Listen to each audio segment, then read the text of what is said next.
Mean રાશિવાળાઓ માટે આવતા 126 દિવસ એટલે કે 1 ફેબ્રુઆરી 2026થી લઈને 30 મે 2026 સુધી જો તમારી રાશિ મીન છે અથવા તમારો લગ્ન મીન છે તો આ સમયગાળો સામાન્ય નથી। આ તમારા જીવનનો એવો તબક્કો છે જ્યાંથી તમારી સંપૂર્ણ દિશા બદલાઈ શકે છે। આપણા પુરાણોમાં સમુદ્ર મથનની કથા આવે છે।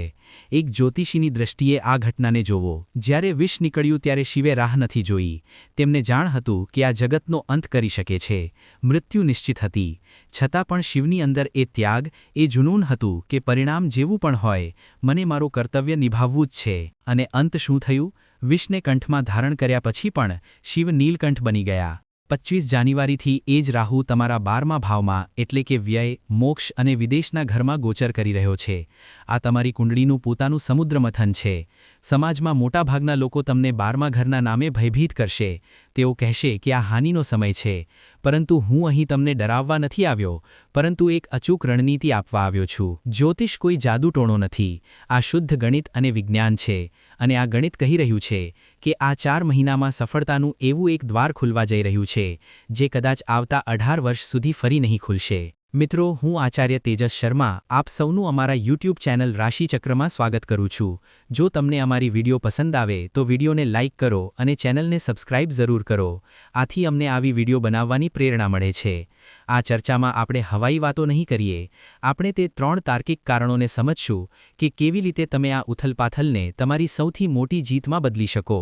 જો તમે આ ચર્ચા અધૂરી છોડશો તો તમે માત્ર માહિતી નહીં પરંતુ તમારા જીવનને બદલવાનો એક દુર્લભ અવસર પણ ગુમાવશો। તો ચાલો નક્ષત્રોની ભાષામાં તમારા આવનારા કાલને વિસ્તૃત રીતે સમજીએ। પ્રથમ કારણ છે બંધીશોથી મુક્ત રાહુ। જુઓ, રાહુ આખા 2026 દરમિયાન કુંભ રાશિમાં ગોચર કરી રહ્યો છે। કુંભ રાશિનો સ્વામી કોણ છે? શનિદેવ। અને 25 જાન્યુઆરીએ રાહુ શતભિષા નક્ષત્રના 3જા ચરણમાં પ્રવેશ કરશે। જાણો છો કે આ 3જા ચરણનો માલિક કોણ છે? તે પણ શનિ છે। અને સૌથી મોટી વાત, શનિદેવ પોતે ક્યાં બેઠા છે? તેઓ બેઠા છે તમારા લગ્ન ભાવમાં, એટલે કે વ્યક્તિત્વ અને ભાગ્યના ઘરમાં। આનો અર્થ સમજો। રાહુ, જે તમારું એમ્બિશન છે, તેના ઉપર શનિ, જે કર્મ અને લકના દેવતા છે, તેમનો સંપૂર્ણ હાથ છે। શનિ રાહુને કહી રહ્યા છે, જાઓ, મેં તમને પરમિશન આપી છે, જાઓ અને હાસિલ કરો। છેલ્લા 18 વર્ષોમાં આવો સંયોગ બન્યો નહોતો। રાહુ પર કોઈ રોકટોક નથી, તે બંધન મુક્ત છે, એટલે આ સમય બહુ પાવરફુલ છે। બીજું કારણ છે ગ્રહોની અવસ્થા। ડેટા અનુસાર જાન્યુઆરીથી મે સુધી રાહુ યુવા અવસ્થામાં રહેશે। યુવાન માણસમાં કેટલી તાકાત હોય છે? તે થાકતો નથી, તે અટકતો નથી। એ જ એનર્જી હવે રાહુ તમને આપવા જઈ રહ્યો છે। તે 100% પરિણામ આપશે, સારું હોય કે ખરાબ, પરંતુ પરિણામ સંપૂર્ણ મળશે। ત્રીજું કારણ છે 12મા ઘરની મિસ્ટરી। મીન રાશિ માટે રાહુ 12મા ઘરમાં છે। સામાન્ય રીતે જ્યોતિષીઓ કહે છે કે 12મા ઘરના રાહુ ખરાબ હોય છે, ડર આપે છે, પરંતુ ડેટા કહે છે કે 2026માં કહાની અલગ છે। 12મું ઘર અચાનક હાનિનો પણ છે, પરંતુ છુપાયેલ મોક્ષ અને વિદેશી લાભનો પણ છે, કારણ કે અહીં રાહુ વર્ગોત્તમ થઈ રહ્યો છે। આ રાહુ તમને ડરાવશે નહીં, પરંતુ તમને એક ગુપ્ત રસ્તો બતાવશે જ્યાંથી તમે ઓછા સમયમાં મોટી આધ્યાત્મિક અથવા વિદેશી સફળતા મેળવી શકો। તો આ છે તે બેકગ્રાઉન્ડ, તે સ્ટેજ, જેના પર આવનારા 126 દિવસોનું નાટક રમાશે। ચાલો હવે એક એક કરીને તમારા જીવનના દરેક પાસાને ડીકોડ કરીએ। શરૂઆત કરીએ છીએ તમારી સાથે, તમારી માનસિકતા અને તમારા સ્વભાવથી। સાચું કહેજો, છેલ્લા કેટલાક મહિનાઓથી, નવેમ્બર 2025થી લઈને જાન્યુઆરી 2026 સુધી, શું તમને એવું લાગતું નથી કે તમે થોડા આધ્યાત્મિક અથવા અલગ થલગ કહી ગયા હતા? જાણે, ચાલો જે થશે તે જોયું જ જશે, અત્યારે મન નથી, કાલે કરીશું, એવું વિચારી રહ્યા હતા? એક અજીબ પ્રકારની થાક અને જવાદોવાળો એટીટ્યૂડ આવી ગયો હતો, છે ને? તેનું કારણ હતું તમારા લગ્ન સ્વામી ગુરુનો પ્રભાવ। પરંતુ મિત્રો, 25 જાન્યુઆરીની સવારે બધું બદલાઈ જશે। જેમ જ રાહુ શતભિષા નક્ષત્રના 3જા ચરણમાં આવશે, તમારા અંદર એક ફાયર, એક આગ અનુભવાશે। તમે અચાનક ગહન વિચારવાળા બની જશો। તમારું મગજ 24 કલાક ચાલતું રહેશે। રાત્રે ઊંઘ આવવી મુશ્કેલ થઈ જશે, કારણ કે તમે સતત આધ્યાત્મિક પ્લાનિંગ કરી રહ્યા હશો। રાહુ 12મા ઘરમાં છે, જે ઊંડાણનો ઘર છે। ઉપરથી તમે શાંત દેખાશો, પરંતુ અંદર એક જ્વાળામુખી ઉકળતો રહેશે। લોકો તમને સમજી નહીં શકે। લોકો વિચારશે કે તમે ચૂપ કેમ છો, પરંતુ હકીકતમાં તમે તમારી આગામી મોટી આધ્યાત્મિક ચાલનું પ્લાનિંગ કરી રહ્યા હશો। સ્વાસ્થ્યને લઈને ડેટા મિશ્ર સંકેતો આપી રહ્યો છે। એક તરફ રાહુ તમને માનસિક રીતે મજબૂત બનાવશે, સૌથી જૂની ટેન્શન પણ તમે સહન કરી લેશો, પરંતુ શારીરિક રીતે સાવધાન રહેવું પડશે, ખાસ કરીને ફેબ્રુઆરીના મહિનામાં। નોંધ લો, 14 ફેબ્રુઆરીના દિવસે સૂર્યનું રાશિ પરિવર્તન થશે અને 23 ફેબ્રુઆરીના દિવસે મંગળ 12મા ઘરમાં આવશે. તેનો અસર તમારા પગ અને આંખો પર પડી શકે છે. રાહુ હવા છે. તમને ઊંઘની સમસ્યા, અનિંદ્રા અથવા અચાનક થાક પરેશાન કરી શકે છે અને કારણ કે સૂર્ય નબળો પડી શકે છે, તમારે તમારી ઇમ્યુનિટી પર કામ કરવું પડશે. પરંતુ ગભરાવશો નહીં, કારણ કે શનિ લગ્નમાં બેઠા રહીને સુરક્ષા કવચ બનાવી રહ્યા છે. બસ તમારે બેદરકારી નહીં રાખવાની છે. હવે વાત કરીએ એ બાબતની જેના માટે બધાને રાહ હોય છે, પૈસા. અહીં સ્થિતિ બહુ જ રસપ્રદ છે.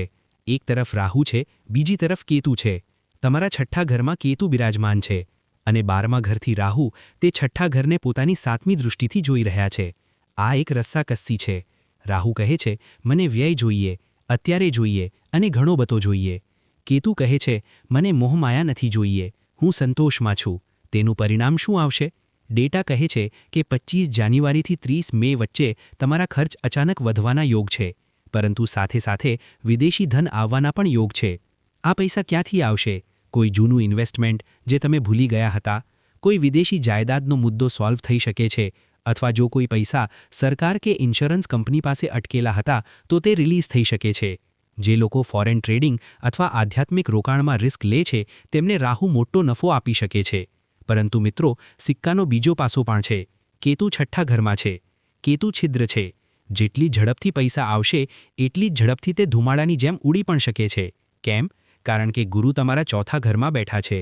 તમારો પૈસા 3 જગ્યાએ ખર્ચ થવાની સંભાવના છે: મુસાફરી, હોસ્પિટલ અથવા ધાર્મિક કાર્યોમાં. આ સમયગાળામાં લિક્વિડ કેશ તમારા હાથમાં ન રાખશો. જેમ જ પૈસા આવે તેને લોક કરી દો, એફડી કરી દો, ગોલ્ડ લઈ લો અથવા પ્રોપર્ટીમાં લગાવી દો. જો પૈસા બેંક એકાઉન્ટમાં રહેશે તો તેનો ખર્ચ થવો નક્કી છે. એક વધુ બાબત, છઠ્ઠો ઘર સ્વાસ્થ્યનો પણ હોય છે. રાહુ અને કેતુનો પ્રભાવ તમારી તબિયતને અસર કરી શકે છે. ઘરમાં તૂતું મેમે થઈ શકે છે. તેથી આવનારા 5 મહિના બોલતા પહેલા 2 વખત વિચારજો. હવે આપણે તમારા કરિયરને સમયના પહીડા પર રાખીને જોઈએ છીએ. ડેટાના મુજબ આપણે આ આખા પીરિયડને 2 ભાગોમાં વહેંચી શકીએ છીએ. ફેઝ 1 છે 25 જાન્યુઆરીથી 28 માર્ચ સુધી. આ તે સમય છે જ્યારે રાહુ શતભિષા નક્ષત્રના 3જા ચરણમાં છે અને નવાંશમાં કુંભમાં છે. આ ફેઝ રિસર્ચ અને બેકએન્ડ વર્કનો છે. જો તમે સ્ટુડન્ટ છો, સાયન્ટિસ્ટ છો, ડેવલપર છો અથવા પછી એવું કોઈ કામ કરો છો જ્યાં ઊંડી વિચારશક્તિની જરૂર હોય, તો આ તમારો ગોલ્ડન પીરિયડ છે. તમારો ફોકસ કમાલનું રહેશે. તેમાં ફેબ્રુઆરીનો મહિનો બહુ ખાસ છે. ફેબ્રુઆરીમાં 11મા ઘરમાં એક ચતુર્ગ્રહી યોગ બની રહ્યો છે. સૂર્ય, મંગળ, બુધ અને શુક્ર બધા એક સાથે. અને સૌથી મોટી વાત, તમારા નોર્થ લોર્ડ એટલે કે ગુરુ ઉચ્ચ સ્થિતિમાં છે. જો તમે નોકરી શોધી રહ્યા છો તો 14 ફેબ્રુઆરીથી 22 ફેબ્રુઆરી વચ્ચે ઇન્ટરવ્યૂ શેડ્યુલ કરો. સફળતાનો દર 90%થી વધુ છે. બિઝનેસમાં જો કોઈ નવી સ્ટ્રેટેજી બનાવવી હોય તો એ હમણાં જ બનાવો. ફેઝ 2 શરૂ થશે 29 માર્ચથી અને 30 મે સુધી ચાલશે. 29 માર્ચે સીન બદલાઈ જશે. રાહુ શતભિષા નક્ષત્રના 2જા ચરણમાં પ્રવેશ કરશે. તેનું નવાંશ મકરમાં બને છે, જે તમારો 11મો ઘર છે. અત્યાર સુધી જે તમે ચૂપચાપ મહેનત કરી રહ્યા હતા, હવે એ દુનિયા સામે આવશે. જો કોઈ બિઝનેસ ડીલ અટકેલી હતી તો તે ફાઇનલ થઈ જશે. પાર્ટનર્સનું પૂરું સપોર્ટ મળશે. ઓફિસમાં તમારા કામની પ્રશંસા થશે. બોસ જે પહેલાં નુક્તાચીની કરતા હતા, હવે તમારી વાત સાંભળશે. કારણ કે પહેલો હાઉસ એક્ટિવ છે અને રાહુ 11મા હાઉસ સાથે કનેક્ટ કરી રહ્યો છે. વિદેશ સાથે જોડાવા માટે અથવા ફોરેન ટ્રેડ માટે આ સમય બહુ શુભ છે. જો સેક્ટર્સની વાત કરીએ તો સોશિયલ મીડિયા, આઈટી અને સોફ્ટવેર, મેડિકલ અને ફાર્મસી અને રિયલ એસ્ટેટમાં કામ કરનારાઓ માટે આ સમય એક મોટી છલાંગ લગાવવાનો છે. હવે આપણે વિડીયોના સૌથી ક્રિટિકલ સેક્શન પર આવી ગયા છીએ: સંબંધો અને સાવચેતી. ફેબ્રુઆરીનો મહિનો લવ લાઈફ માટે કોઈ બોલિવૂડ મૂવીથી ઓછો નહીં હોય. તમારા 11મા ઘરમાં મંગળ અને શુક્ર એક સાથે બેઠા છે. સિંગલ્સ માટે કોઈ નવો સંબંધ બની શકે છે. આકર્ષણ બહુ ઊંચું રહેશે, પરંતુ કપલ્સ માટે હાઈ રોમાન્સ સાથે હાઈ ડ્રામા પણ રહેશે. ઈગો ક્લાશ થશે. પરંતુ મિત્રો, 23 ફેબ્રુઆરી 2026ને કેલેન્ડરમાં માર્ક કરી લો. આ દિવસે મંગળ તમારા 11મા ઘરથી નીકળીને 12મા ઘરમાં જશે. ત્યાં પહેલેથી જ રાહુ બેઠા છે. મંગળ અને રાહુનું મિલન એટલે અંગારક દોષ. આ 12મા ઘરમાં બની રહ્યો છે. તેનો અસર 3 જગ્યાએ પડશે. પહેલું, મિત્રો વચ્ચે અચાનક મોટા ઝઘડા થઈ શકે છે. વાત બ્રેકઅપ અથવા સેપરેશન સુધીની ધમકીઓ સુધી જઈ શકે છે. તેથી શાંત રહો. બીજું, સ્કેન્ડલ. રાહુ 12મા ઘરમાં સિક્રેટ્સ બહાર લાવે છે. જો તમે કોઈ હિડન રિલેશનશિપમાં છો તો પકડાઈ જવાની શક્યતા 100% છે. ત્રીજું અને સૌથી મહત્વપૂર્ણ, અકસ્માતો. 23 ફેબ્રુઆરી પછી મુસાફરી કરતી વખતે રત્તીભર પણ બેદરકારી ન રાખશો. સ્પીડ ઓછી રાખો, હેલ્મેટ અને સીટ બેલ્ટનો ઉપયોગ કરો. ઈજા થવાના યોગ બની રહ્યા છે. એક વધુ વોર્નિંગ ડેટા ટેકનોલોજી બાબતે આપે છે. રાહુ શતભિષામાં છે, જે સિક્રેટ્સનું નક્ષત્ર છે. તમારા ફોન, લેપટોપ અથવા પ્રાઇવેટ ચેટ્સ લીક થઈ શકે છે. ઓફિસના ઈમેલ્સ ધ્યાનથી મોકલો. પાસવર્ડ્સ સ્ટ્રોંગ કરો. તમારો કોઈ જૂનો રાઝ બહાર આવી શકે છે, જે તમારી રેપ્યુટેશન ખરાબ કરી શકે છે. સાવચેત રહો. હવે હું તેમની સાથે વાત કરવી માંગુ છું જે ઘરનું નીમ છે. મારી માતાઓ અને બહેનો જે હાઉસવાઇફ અથવા હોમમેકર છે. ઘણી વખત રાશિફળમાં તમારા વિશે અલગથી વાત થતી નથી, પરંતુ મીન રાશિ માટે આ સમય તમને સૌથી વધારે અસર કરશે, કારણ કે મીન રાશિનો સ્વામી ગુરુ છે અને તમે ઘરનો ઇમોશનલ બેરોમીટર છો. જો તમે હાઉસવાઇફ છો તો આ 126 દિવસ તમારા માટે 3 મોટા બદલાવ લઈને આવી રહ્યા છે. ધ્યાનથી સાંભળો. સૌથી પહેલું, સસુરાલ કનેક્શન. મિત્રો, રાહુ તમારા 12મા ઘરમાં બેઠા છે. જ્યોતિષમાં 12મું ઘર અલગાવનું ઘર હોય છે. ડેટા સ્પષ્ટ સંકેત આપે છે કે આ સમયમાં સસુરાલ પક્ષ સાથે ગેરસમજ થવાના પૂરા યોગ છે.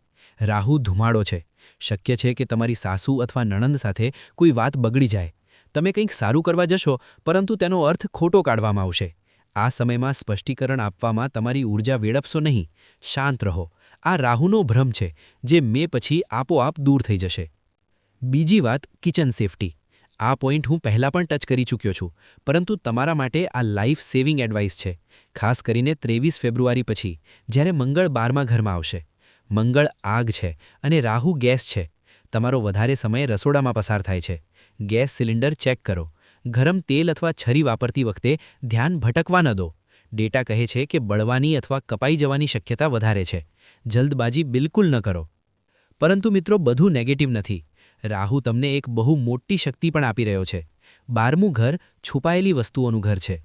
શું તમારા અંદર કોઈ એવું ટેલેન્ટ છે જે તમે દુનિયાથી છુપાવી રાખ્યું છે? ધ્યાન, યોગ, રાઇટિંગ, પેઇન્ટિંગ અથવા આધ્યાત્મિક જ્ઞાન. આ સમય એ ટેલેન્ટને બહાર લાવવાનો છે. રાહુ તમને વર્ક ફ્રોમ હોમ અથવા સિક્રેટ ઇન્કમ જનરેટ કરવામાં મદદ કરશે. તમે ઘરે બેઠા બેઠા ઇન્ટરનેટ દ્વારા કંઈક એવું શરૂ કરી શકો છો જેથી તમારી અલગ ઓળખ બને. શનિ તમને સપોર્ટ કરી રહ્યા છે. જો તમે કોઈ ઓનલાઈન કોર્સ જોડ્યો અથવા બિઝનેસ શરૂ કર્યો તો પતિ અને પરિવારને આશ્ચર્ય થશે કે તમે એટલા આગળ કેવી રીતે નીકળી ગયા. અને છેલ્લી વાત, હાઉસવાઇફ માટે મેન્ટલ પીસ. કારણ કે ગુરુ તમારા 4થા ઘરમાં છે. તમારું મન વારંવાર એકાંત માંગશે. ઘરના શોરશરાબા વચ્ચે તમને લાગશે કે કાશ હું ક્યાંક દૂર ચાલી જાઉં. આ ફિલિંગને દબાવશો નહીં. ધાર્મિક યાત્રાઓ પ્લાન કરો અથવા દિવસમાં 15 મિનિટ કાઢીને ધ્યાન કરો. આ તમારા મેન્ટલ પીસ માટે ઓક્સિજનનું કામ કરશે. મિત્રો, સમસ્યા છે તો ઉકેલ પણ છે. આપણા ઋષિમુનિઓએ ગ્રહોના પ્રભાવને બેલેન્સ કરવા માટે કેટલાક બહુ સરળ અને વૈજ્ઞાનિક ઉપાયો બતાવ્યા છે. આ 5 મહિના સફળ બનાવવા માટે તમારે આ રેમેડીઝ કરવી છે. સૌથી પહેલો ઉપાય રાહુ માટે. રાહુનું તત્વ ધુમાડો છે. જો ઘરમાં નેગેટિવ એનર્જી અથવા ફોગ વધી રહ્યો છે તો તેને પોઝિટિવ સ્મોકથી કાપવો પડશે. દરરોજ સાંજે તમારા ઘરમાં ચંદન અથવા ગુગળની ધૂપ જરૂર સળગાવો. જ્યારે ધુમાડો આખા ઘરમાં ફેલાશે ત્યારે રાહુ શાંત થશે. સાથે સાથે ઓમ રાવે નમઃ મંત્રનો 108 વખત જાપ કરો. બીજો ઉપાય કેતુ માટે. કેતુ 6ઠ્ઠા ઘરમાં છે, જે સ્વાસ્થ્ય અને પૈસા બગાડી શકે છે. કેતુનું સિમ્બોલ ઝંડો અથવા દીવો છે. દરરોજ સાંજે તુલસી પાસે અથવા ઘરના મંદિરમાં ઘીનો દીવો સળગાવો. આ પ્રકાશ અંધકારને દૂર કરશે. અને એક કડક નિયમ, ઘરના દક્ષિણ-પશ્ચિમ ખૂણાને સાફ રાખો. ત્યાં કચરો ન રાખો. ત્રીજો ઉપાય અંગારક દોષ શાંતિ માટે. 23 ફેબ્રુઆરી પછી જ્યારે મંગળ 12મા ઘરમાં આવશે ત્યારે હનુમાનજી જ તમારી રક્ષા કરશે. દરરોજ સવારે હનુમાન ચાલીસાનો પાઠ કરો અને શક્ય હોય તો મંગળવારે કોઈ ગરીબને મીઠું ખાવાનું આપો. ચોથો ઉપાય જળ તત્વ માટે. મીન રાશિ વોટર એલિમેન્ટ છે. ઘરમાં ચેક કરો, ક્યાંક કોઈ નળ તો ટપકી રહ્યો નથી. લીક થતું પાણી એટલે લીક થતો પૈસો. તેને તરત ઠીક કરાવો. તો મિત્રો, અંતમાં એટલું જ કહું છું કે 2026નો આ શરૂઆતનો સમય જાન્યુઆરીથી મે એક રોલર કોસ્ટર રાઇડ રહેશે. પરંતુ ડરવાની કોઈ વાત નથી. શનિદેવ લગ્નમાં બેઠા રહીને જજની જેમ બધું જોઈ રહ્યા છે. જો તમારી નિયત સાફ છે અને તમે મહેનત કરી રહ્યા છો તો 12મા ઘરના રાહુ તમને નુકસાન નહીં પરંતુ એવી સફળતા આપશે જે તમે સપનામાં પણ નથી વિચાર્યું. આ ધુમ્મસ છટશે અને તેની પાછળથી સૂરજ નીકળશે. બસ ચાલતા રહેજો, અટકવાનું નથી. મને આશા છે કે આ ડિટેલ્ડ એનાલિસિસ તમને ગમ્યું હશે. મેં કોશિશ કરી છે કે નાનીથી નાની વાત પણ તમારી સુધી પહોંચે. જો તમને આ વિડીયો મદદરૂપ લાગ્યો હોય તો તેને લાઇક જરૂર કરો અને તમારા મીન રાશિવાળા મિત્રો સાથે શેર કરો. આવી જ જ્ઞાનવર્ધક વિડીયો માટે ચેનલને સબસ્ક્રાઇબ કરવાનું ભૂલશો નહીં. પોતાનું ધ્યાન રાખજો, સાવચેત રહેજો અને સફળ બનો. જલ્દી મળીશું એક નવી વિડીયો સાથે.